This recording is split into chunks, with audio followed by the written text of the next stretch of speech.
Hola, ¿qué tal todos y todas? Término medio. Y bueno, el pasado mes de diciembre el canal de YouTube Informante Político subió a la web un video titulado Javier Milei destruyó a Marx y al socialismo. Y pensé para mí mismo que se trataba de una afirmación audaz que, de ser cierta, debería estar respaldada con abundante evidencia. Así pues, con un genuino interés por escuchar qué tenía que decir Milei respecto a Marx, me dispuse a ver el video. Y bueno, qué más que decir que fue decepcionante, porque lo único que este señor me demostró en dicho video fue poner en evidencia que es un absoluto ignorante sobre la teoría marxista.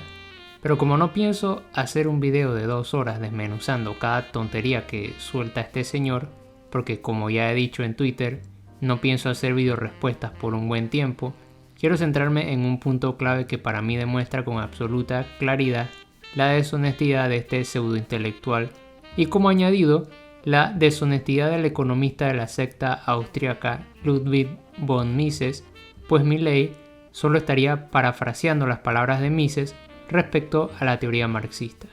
Primeramente, escuchemos atentamente lo que dice Milei en este fragmento. Marx presenta lo que se llama el polilogismo. O sea, digo que la estructura lógica de la mente depende, digamos, de la clase social. Es como si hubiera una lógica de pensamiento para los trabajadores, una lógica. La lógica es lógica.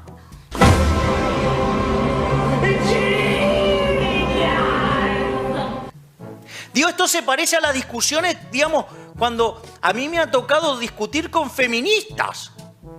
¿No? Entonces, sí, digo, no es justo decirle feministas, feminazis o hembristas o femibolches, ¿sí?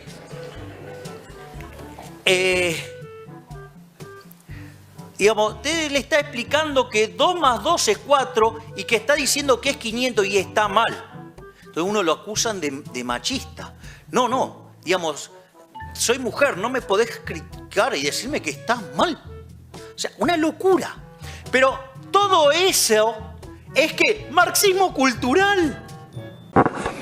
What? Bro, what are you talking about, man? Pero lo más interesante es que Marx, ¿por qué usa el polilogismo? Porque en realidad, si usted lo criticaba, era un maldito burgués. Es decir, o adhería a su teoría o usted era un maldito burgués. En este fragmento pudimos escuchar que Milei atribuye a Marx algo llamado polilogismo. Pero, ¿y eso qué es? Bueno, lo que Milei no te dice, a saber por qué, es que el término fue acuñado por el economista de la secta austriaca Ludwig von Mises en su conocida obra La acción humana. Entonces, como Milei ni por asomo nos explica esto, me tengo que ver en la tarea de someterme a la lectura del texto de Mises y al examinar dicha obra, veremos por qué Milei es un completo ignorante. Pero antes de pasar al examen de la obra de Mises, tomen en cuenta esto. El título del video nos asegura que Milei destruyó a Marx y al socialismo, con lo cual uno ha de suponer que como mínimo debe haber leído algo de Marx. Pero visto lo anterior, queda claro que Milei está leyendo a Marx a través de Mises y no directamente, y advierto desde ya que esta concatenación se pondrá mucho peor. Vayamos entonces a la obra de Mises. Como dije, este señor trata este asunto del polilogismo en su obra La acción humana. ¿Qué nos dice al respecto entonces? Este concepto se refiere a una creencia según la cual las personas razonarían de forma diferente o aplicarían una lógica distinta dependiendo de su clase social, raza u otro elemento. A lo cual añade Mises que dicha creencia se encontraría presente en la teoría marxista, en el nazismo y en otras doctrinas. Mises tratará el asunto del polilogismo marxista, como lo denomina, en más detalle en el capítulo 3 de la acción humana, aunque también vuelve sobre ello en el capítulo 25, cuando habla de la doctrina socialista. En todo caso, examinemos el capítulo 3 a ver qué nos dice Mises en él, con lo cual el examen del capítulo 25 quedará para otra ocasión, para no hacer muy largo este video. Primeramente, el economista austríaco señala que los marxistas y otras doctrinas políticas representan una rebelión contra la razón, o más específicamente, una rebelión contra las ciencias naturales y la economía política. Y al difamar la lógica y la razón, estos suplantan las mismas por una intuición mística. Por eso Mises dice lo siguiente: tal fue la empresa reservada a Marx. Amparándose en el misticismo dialéctico de Hegel, arrógose tranquilamente la facultad de predecir el futuro. Hegel pretendía saber que el Geist, al crear el universo, deseaba instaurar la monarquía prusiana de Federico Guillermo III. Pero Marx estaba aún mejor informado acerca de los planes del Geist. Había descubierto que la meta final de la evolución histórica era alcanzar el milenio socialista.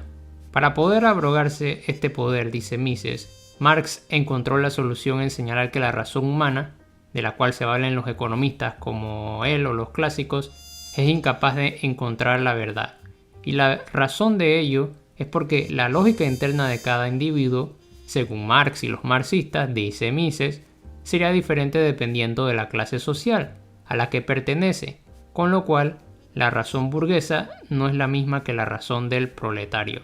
Además, Mises sugiere que es irónico que sean dos burgueses, Marx y Engels, los que descubran la estructura interna de la razón proletaria. Posteriormente, Mises pasa a asociar al nazismo y al marxismo como dos doctrinas políticas y económicas que padecen el mismo problema del polilogismo, pues los primeros afirman que la estructura mental varía según las razas y por otro lado, los marxistas señalan que dicha estructura está condicionada por las clases sociales. Otra vez, la usual equiparación entre nazismo y marxismo, lo que pone en evidencia que Mises está siendo deliberadamente deshonesto en este examen o es simplemente un ignorante al respecto de este asunto. Pero bueno, ya tenemos otra vez el lugar común de igualar a los nazis con el marxismo porque todos los socialistas son iguales. Para que esta deshonestidad quede en evidencia, veamos el siguiente extracto. Para el marxista, la teoría ricardiana de los costes comparativos es falsa porque su autor era burgués. Los racistas arios, en cambio, la condenan sobre la base de que Ricardo era judío.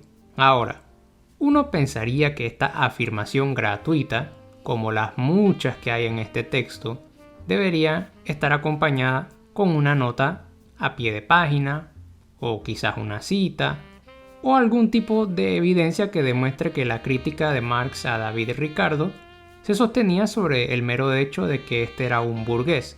Sin embargo, tal cosa no existe, y no es la única vez que esto ocurre. De hecho, en todo el capítulo 3, Mises solo cita a Marx en 3 ocasiones, lo que plantea la siguiente pregunta: ¿cómo puedes afirmar algo así sin sustentarlo con algún dato o evidencia?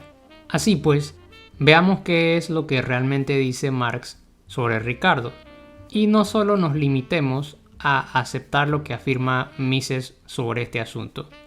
En el primero de los manuscritos económicos de Marx, este dice lo siguiente sobre Ricardo. Ricardo, en su libro Renta de la Tierra, las naciones son solo talleres de producción. El hombre es una máquina de consumir y producir. La vida humana un capital. Las leyes económicas rigen ciegamente al mundo. Para Ricardo, los hombres no son nada, el producto todo. Y luego cita algunos extractos de la traducción francesa de su obra para demostrar que este es el caso, según Marx.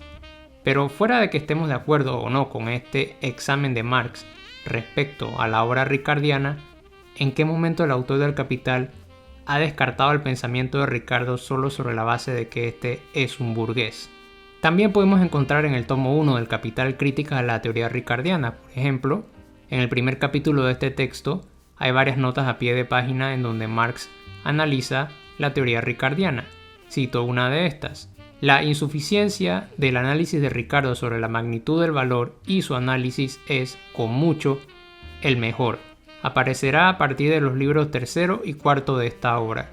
Por lo que se refiere al valor en general, el punto débil de la escuela clásica de economía política es que en ninguna parte expresamente y con plena conciencia distingue entre el trabajo, tal como aparece con el valor de un producto, y el mismo trabajo. tal como aparece en el valor de un producto, el valor de uso de ese producto. Además, cuando Marx critica tanto a Ricardo y a Adam Smith respecto a los conceptos clásicos de valor y trabajo, tampoco lo hace porque les acusa de burgueses. Por ejemplo, el problema que Marx ve en la teoría de los economistas clásicos respecto al valor es que para estos últimos se trata de un concepto con el que se trata de fundamentar las relaciones de cambio de las mercancías. Sin embargo, el autor del Capital señala que el valor no se puede explicar sin primero aclarar cómo se organiza la producción y el trabajo dentro de la sociedad. Entonces, ¿de dónde saca Mises que Marx desmiente la teoría ricardiana solo porque este es burgués? No lo sé, y no lo sé porque Mises nunca presenta evidencia a su favor, y reitero, no es la única vez que hace este tipo de afirmaciones gratuitas. La lógica es lógica. En esta obra de Mises también podemos presenciar los lugares comunes sobre los cuales los libertos y austriacos se suelen posar para lanzar sus entre comillas críticas a los zurdos. Por ejemplo, el argumento de que los socialistas son unos envidiosos tiene su origen aquí. Y es increíblemente irónico cómo unas personas que acusan a los zurdos de ser irracionales, de ser una secta o de tratar a Marx como un dios, luego van y repiten las mismas ideas que su santo patrono Mises postuló en la acción humana. Veamos pues el siguiente extracto. La envidia es una flaqueza harto extendida. Son muchos los intelectuales que envidian la prosperidad del afortunado hombre de negocios. Tal resentimiento les arroja frecuentemente en brazos del socialismo, pues creen que bajo ese régimen cobrarían sumas superiores a las que perciben en un régimen capitalista.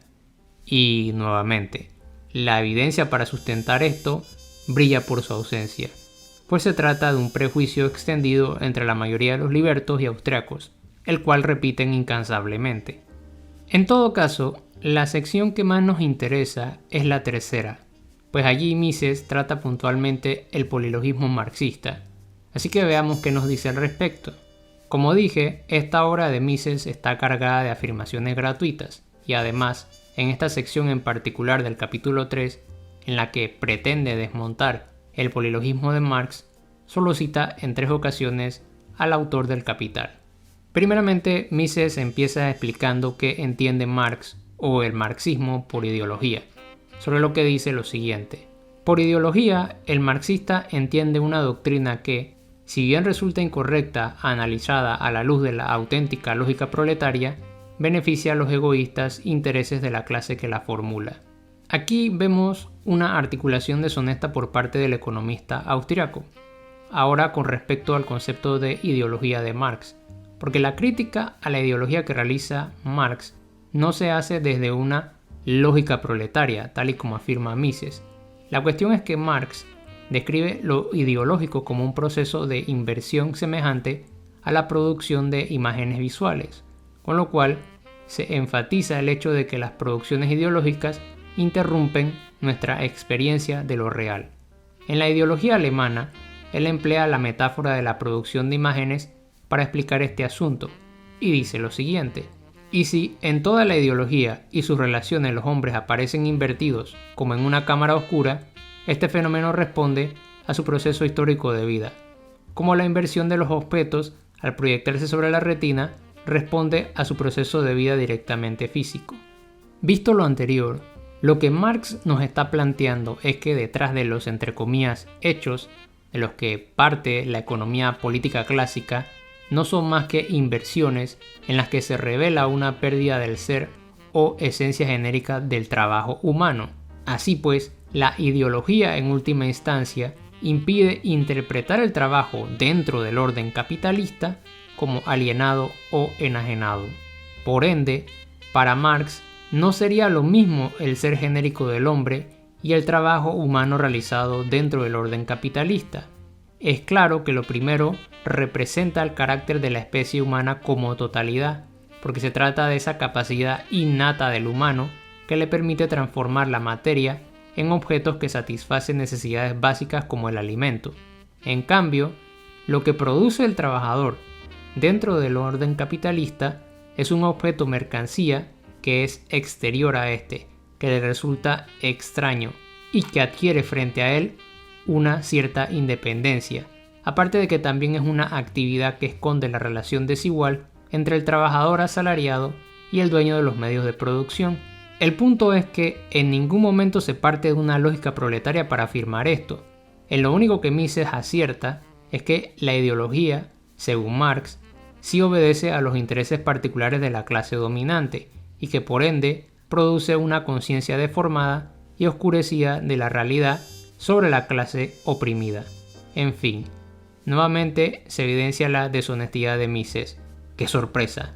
Y además, es importante resaltar que el concepto de ideología no es tratado de igual forma en la tradición influenciada por el marxismo, pero aun cuando fuese cierto lo dicho por el economista austriaco, él igualmente no nos dice quiénes son los marxistas que sostienen esta noción de ideología sobre una supuesta lógica proletaria, porque reitero, las evidencias brillan por su ausencia. Seguidamente, la crítica de Mises consiste en cuestionar la idea marxista de que la investigación de la economía política estaría guiada por el deseo de alcanzar objetivos concretos y específicos a favor de una clase dominante, algo que él cuestiona desde una visión pragmática, pues señala que una teoría no puede revelarse como falsa en base a lo que se presume que ella intenta ocultar, sino que es falsa o correcta sobre la base de si provoca o no los efectos previstos por dicha teoría. Y al menos aquí concuerdo que este es un buen contraargumento y que si hubiese realizado la crítica de esta manera, valiéndose a su vez de citas y extractos de la obra de Marx, uno podría concederle al economista austriaco que efectivamente se trata de un examen válido contra la noción de ideología en Marx. Su trabajo habría sido más relevante y serio si hubiera desarrollado esta argumentación desde una trinchera pragmatista, pero en vez de ello retorna a las afirmaciones gratuitas. Por ejemplo, lo que Marx pretendió mediante la doctrina de las ideologías fue socavar el enorme prestigio de la economía. Con toda claridad, advertía su incapacidad para refutar las graves objeciones opuestas por los economistas a la admisibilidad de los programas socialistas. La verdad es que el sistema teórico de la economía clásica inglesa le tenía de tal modo fascinado que lo consideraba lógicamente inatacable. ¿Y dónde está la evidencia para afirmar esto? Evidentemente, esto es una pregunta retórica, porque ya saben que Mises no presenta evidencia para sustentar esto y muchas otras cosas más. Para no extendernos demasiado en este asunto, porque hay demasiadas afirmaciones gratuitas solo en este capítulo de la acción humana, vamos a examinar las 3 y únicas citas que Mises emplea de la obra de Marx en este capítulo. El objetivo consistirá en ver si concuerdan o no con el análisis del economista austriaco. La primera de ellas la toma de la miseria de la filosofía. Veamos entonces el siguiente extracto. El Geist, que se traduce como espíritu, es decir, el primero y mítico motor que todo lo impulsa, sigue un plan definido y predeterminado. Etapa tras etapa, va paulatinamente guiando a la humanidad hasta conducirla finalmente a la bienaventuranza del socialismo. Cada una de esas etapas intermedias viene determinada por los conocimientos técnicos del momento. Las demás circunstancias de la época constituyen simplemente la obligada superestructura ideológica del estado de la tecnología. El Geist va induciendo al hombre a concebir y plasmar los progresos técnicos apropiados al estadio que esté atravesando. Las demás realidades son meras consecuencias del progreso técnico alcanzado. El taller manual engendró la sociedad feudal, la máquina de vapor, en cambio, dio lugar al capitalismo. Ahora, cuando vas directamente a la cita que toma Mises, la misma se encuentra cercenada por una muy buena razón, porque si la toma completa, no compagina con lo que está postulando Marx según Mises. Veamos más bien qué nos dice Marx en el capítulo 2, segunda observación de la miseria de la filosofía. El señor Proudhon, el economista, comprende muy bien que los hombres fabrican telas, linos o tejidos de seda en determinadas relaciones de producción, pero lo que no ha entendido es que estas relaciones sociales definidas son producidas por los hombres tanto como el lino la linaza, etc. Las relaciones sociales están íntimamente ligadas a las fuerzas productivas. Al adquirir nuevas fuerzas productivas, los hombres cambian su modo de producción, y al cambiar su modo de producción, al cambiar la forma de ganarse la vida, cambian todas sus relaciones sociales. El molino de mano te da una sociedad con el señor feudal, el molino de vapor, la sociedad con el capitalista industrial. La traducción de la última oración es diferente, pero es el mismo extracto. Pero bien, Marx no se refiere aquí a un plan definido o predeterminado por un espíritu que lleva las contradicciones de su época invariablemente al paraíso socialista. Lo que nos presenta más bien es que las relaciones sociales están ligadas a las fuerzas productivas. Fuera de que estemos de acuerdo con ello o no, el punto de Marx es que el modelo de producción de una época y contexto concreto genera o produce una sociedad muy puntual, con relaciones e instituciones muy particulares. Por ejemplo, el modelo de producción feudal produce relaciones e instituciones sociales muy distintas a las que surgen dentro del orden capitalista. Además, la idea de que Marx se dejaba guiar por un espíritu todopoderoso en su análisis de la sociedad de su época no tiene ningún respaldo empírico. Para ello tomemos un extracto del prólogo de 1872 del Manifiesto Comunista. La aplicación práctica de los principios dependerá, como dice el propio manifiesto, en todas partes y en todo momento, de las condiciones históricas existentes en el momento, por lo que no se hace especial hincapié en las medidas revolucionarias propuestas al final de la sección 2. Ese pasaje, en muchos aspectos, estaría redactado de manera muy diferente hoy. En vista de los gigantescos avances de la industria moderna desde 1848 y de la organización mejorada y extendida de la clase trabajadora, en vista de la experiencia práctica adquirida, primero en la Revolución de Febrero y luego, aún más, en la Comuna de París, donde el proletariado tuvo por primera vez el poder político durante 2 meses enteros, este programa ha sido anticuado en algunos detalles. La Comuna demostró especialmente una cosa, a saber, que la clase trabajadora no puede simplemente apoderarse de la maquinaria estatal ya hecha y manejarla para sus propios fines. Si Mises afirma que la teoría de Marx estaba impulsada por un espíritu todopoderoso que lo llevaba en última instancia hacia la utopía socialista, no tendría ningún sentido que en dicho prólogo se manifestara abiertamente que ciertos postulados del manifiesto merecían ser revisados en vista de una actitud bastante pragmática, pues los sucesos de la Comuna de París, entre otros, provocaron que Marx y Engels reformularan sus posturas. Ciertamente que ellos afirman que en esencia se mantienen intactos los principios del manifiesto, pero eso que se mantiene intacto no es una visión mística y fija de la historia cuyo desenvolvimiento del espíritu absoluto se mueve hacia el paraíso socialista, sino que más bien ven la historia como una amalgama de contradicciones. Esto es lo que ellos toman de la dialéctica hegeliana, porque aquí viene la cuestión. Cuando Hegel aplica el método dialéctico, para él son fundamentalmente las ideas las que mueven la historia. Por ello se califica su filosofía de idealista, mientras que Marx son los sucesos y procesos que acontecen en el terreno de lo material lo que mueve la historia, no las ideas. Así que Mises, cuando acusa a Marx de dejarse guiar por un espíritu absoluto o algo así, le está acusando de ser idealista, cuando Marx precisamente rechaza esto. Para él, las ideas no son los móviles de la historia, y por ende no tiene sentido lo que plantea el economista austriaco. Y cabe aclarar que no es la única vez que Marx reformula sus ideas en base a la evidencia empírica de la que disponía o tenía acceso. Por ejemplo, también está el caso del regalo que le hizo el historiador ruso Maxim Kovalevsky en 1879, cuando Marx se encontraba redactando el tomo 3 del Capital. El regalo fue básicamente un libro del propio Kovalevsky titulado Posesión Comunal de la Tierra, y la lectura de este texto dio lugar a un manuscrito poco conocido de Marx llamado Cuaderno Kovalevsky. El punto es que a raíz de esa lectura, Marx se dará cuenta de la imposibilidad de aplicar el mismo concepto de propiedad usado en el contexto europeo para estudiar sociedades donde la tierra no puede ser alienada.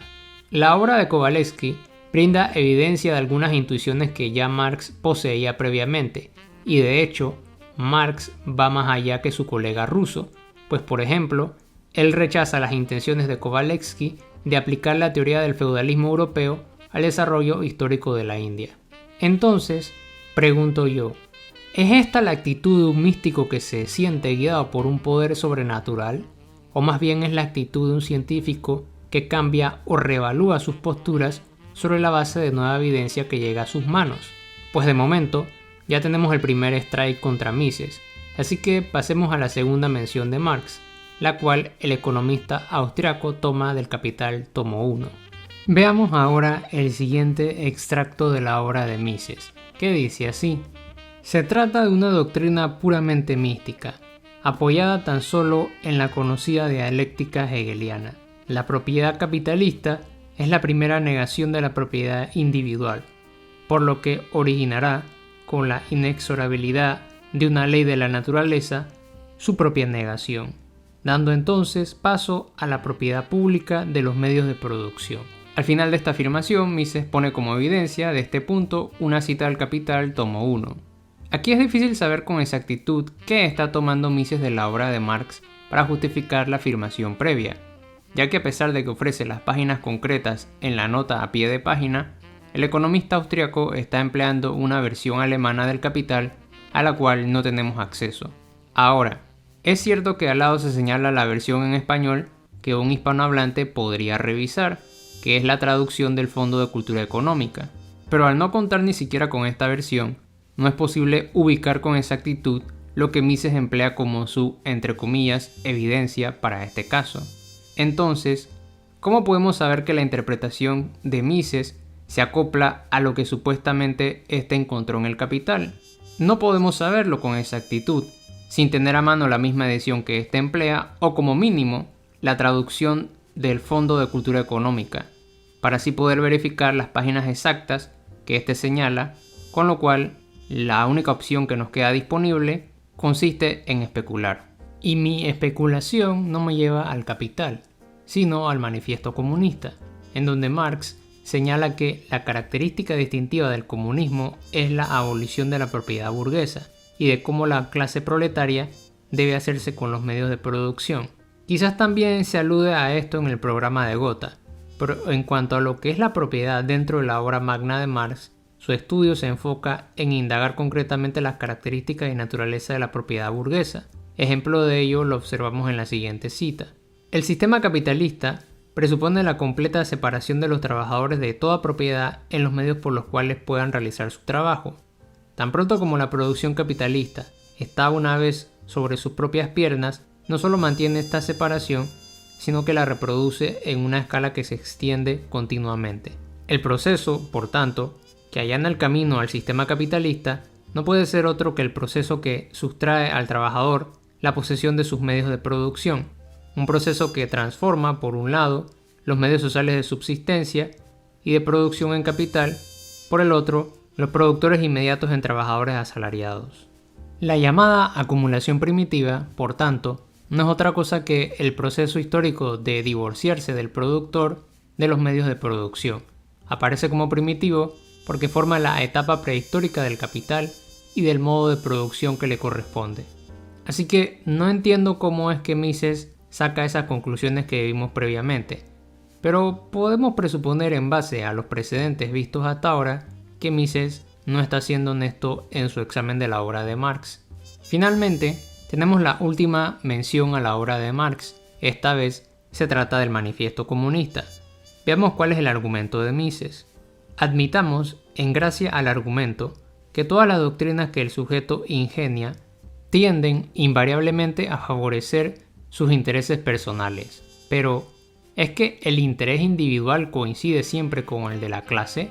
El mismo Marx reconoce abiertamente que encuadrar en una clase social y en un partido político al proletariado exige previamente vencer la competencia que entre sí se hacen los propios trabajadores.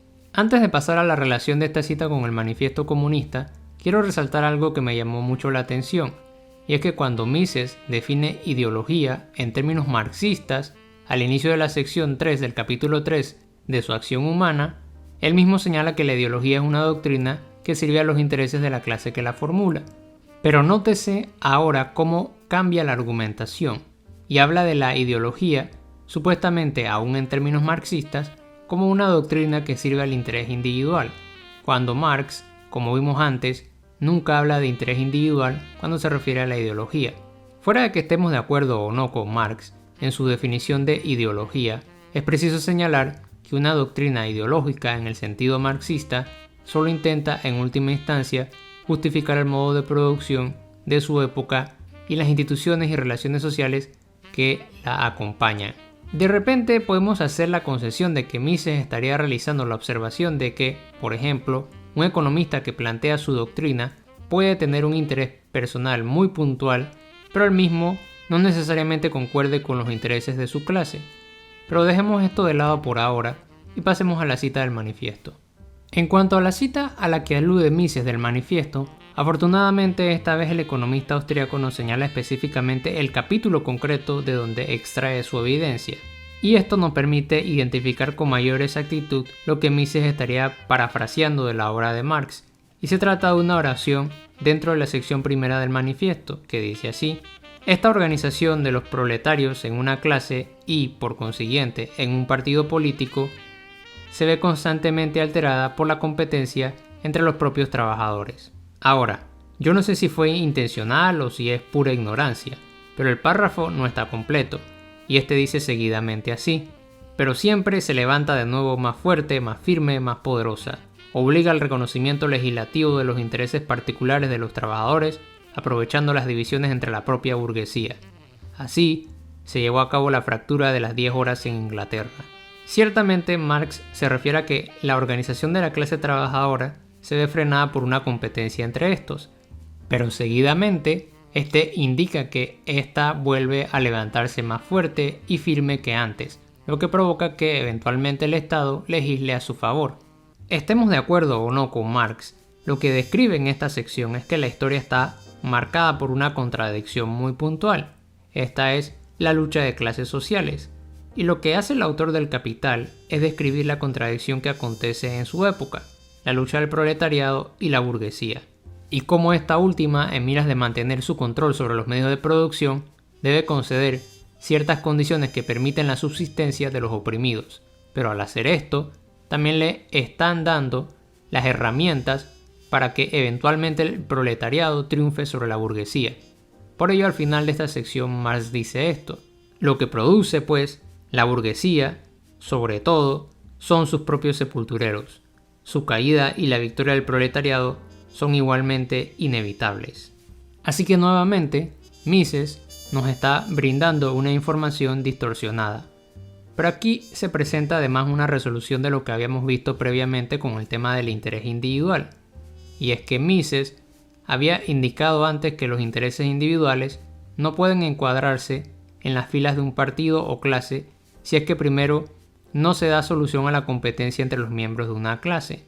Pero aquí Marx explica que esa parte que Mises corta, la conciencia de clases, no es una lógica interna al margen de la realidad material. Al menos cuando habla del proletariado, Marx es bastante claro en indicar que esa conciencia de clases se va formando y consolidando por las condiciones materiales de su época y el desarrollo técnico de la misma.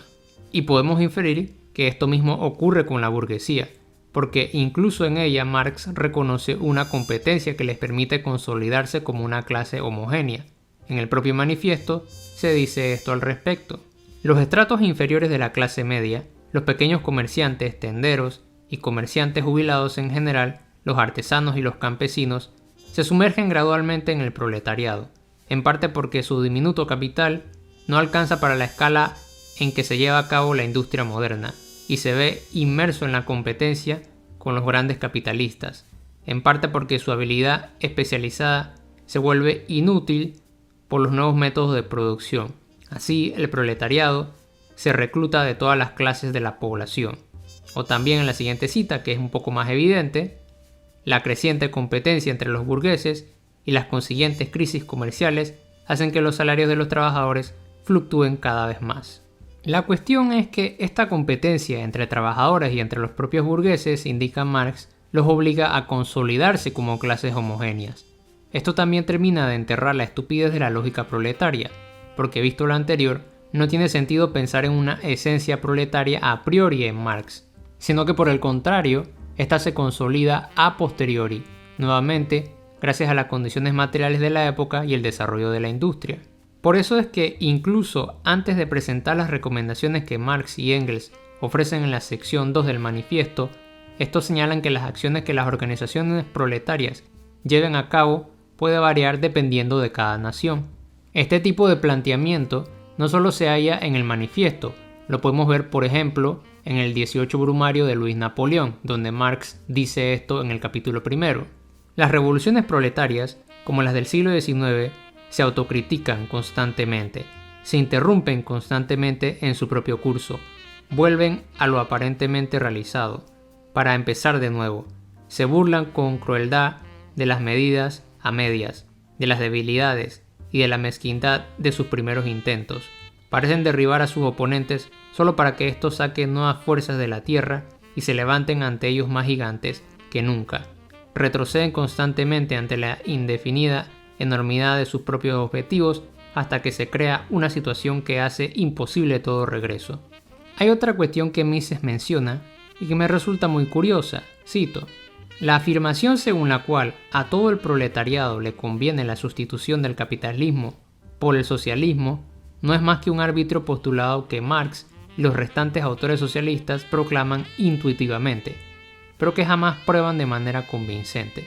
Y la razón por la cual es curioso que haga esta observación se debe a que se trata de un evidente esquivo de la sección 3 del manifiesto, en donde se critica las otras vertientes socialistas de la época por esto mismo que señala Mises. Por ejemplo, cuando se refiere al socialismo utópico, en el manifiesto se indica esto. Estos cuadros fantásticos de la sociedad futura, pintados en un momento en el que el proletariado se encuentra todavía en un estado muy subdesarrollado y tiene una concepción fantástica de su propia posición, corresponden a los primeros anhelos instintivos de esa clase por una reconstrucción general de la sociedad. Así que, ¿por qué Mises ignora esta crítica de Marx a otras propuestas socialistas de la época y simplemente mete a Marx en el mismo saco como si éste pensara u opinara lo mismo que las demás corrientes socialistas? ¿No es esto deshonesto?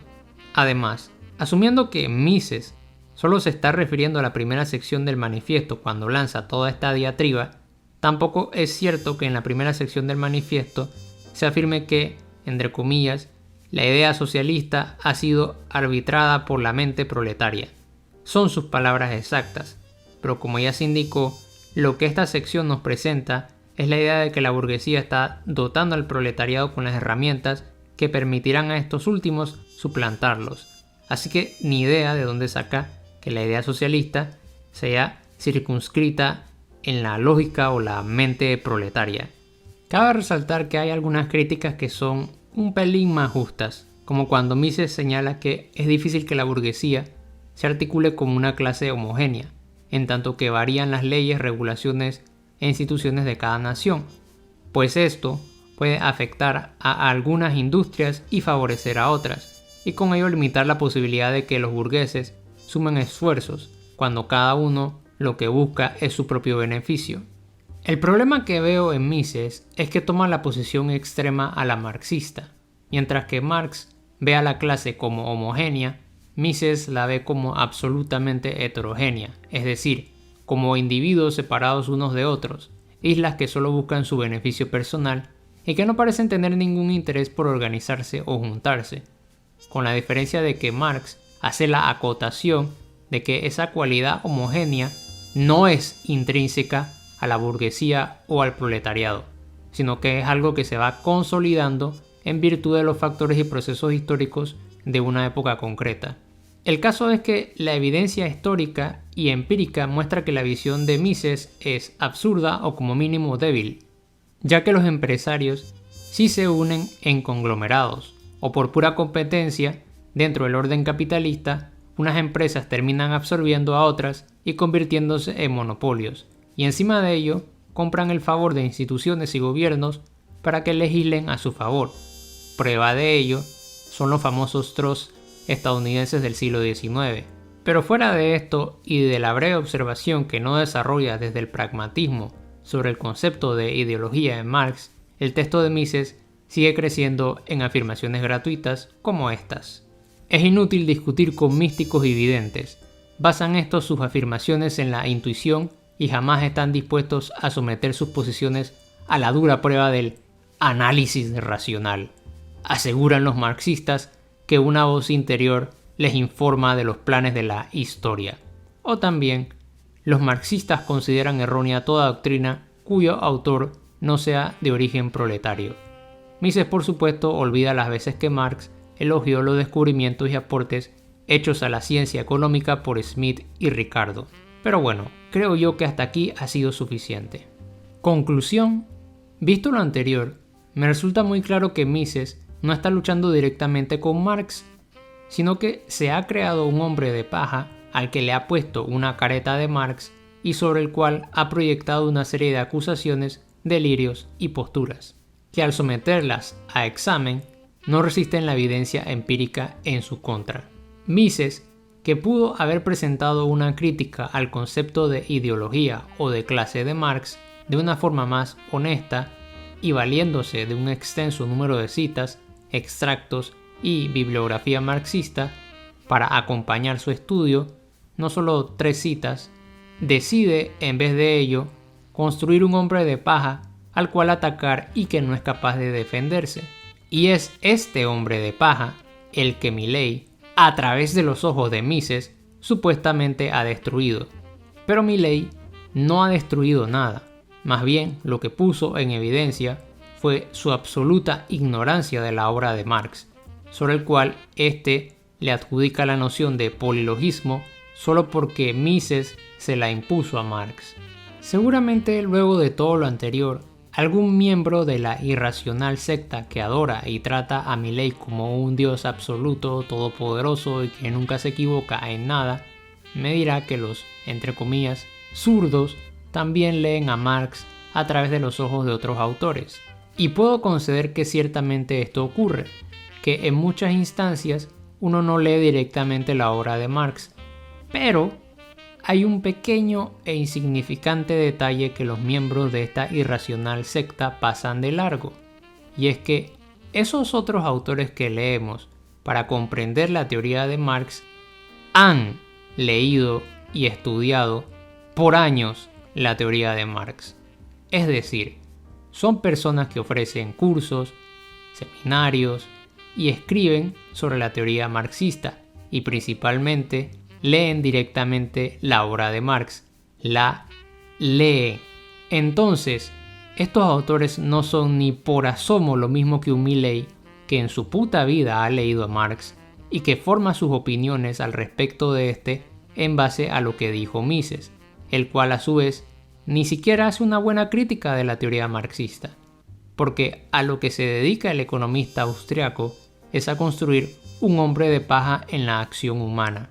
Y los fans de Milley están en una posición aún peor, porque ellos ven a Marx a través de Milley, el cual ve a Marx a través de Mises, y este último ni siquiera trata la obra de Marx de forma honesta, sino que, como dije ya, construye un hombre de paja.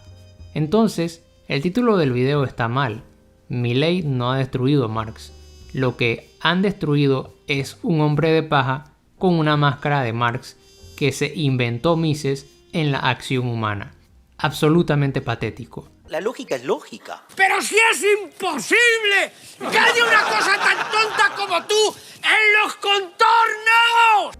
Pero bueno, esta gente son expertas en hacer gimnasias mentales para justificar su fanatismo, así que da igual que les eches en cara este tipo de cosas. En fin, imagínense que solo la mención del concepto polilogismo ha dado pie a todo este examen, pues ni siquiera me metí en el lugar común de criticar toda la obra de Marx porque fue un vago que nunca trabajó, a pesar de que sí trabajó como periodista, o el típico análisis de la teoría del valor-trabajo de Marx, en el que se vuelve a expresar el mismo y estúpido, gastado lugar común de que el trabajo por sí solo genera valor, algo que creía más bien los clásicos, no Marx, pero ello ameritaría hablar del trabajo socialmente necesario, y otras cuestiones sobre las que no pienso extenderme para no alargar más este video.